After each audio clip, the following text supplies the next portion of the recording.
Today I'm going to show you how to replace the RO filter on a reverse osmosis system. The brand and model is not important because the steps will be very similar, so please follow along.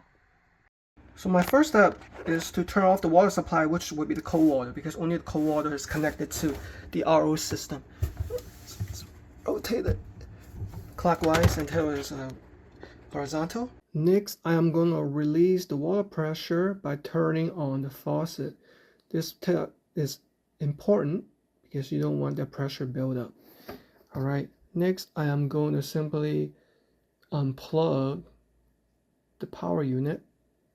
Okay, disconnect the power supply, and then I'm going to locate on the back where the RO filter is located.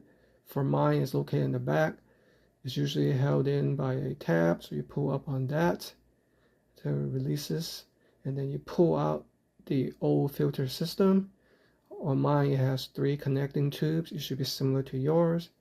All right, that is what the setup looks like. So with the new filter, you want to remove the protective covering, and then what you want to do is make sure you align it. Okay, align it properly by fitting it through the hose. You might have to put some force into it.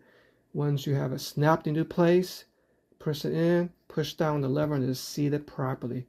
And now we can replace the covering back on. All right, make sure that's aligned properly and store the unit properly. Plug the power supply back on, and then let that run its course. Usually it takes about 5 or 6 seconds, and then until all the lights will light up, indicating it has been set.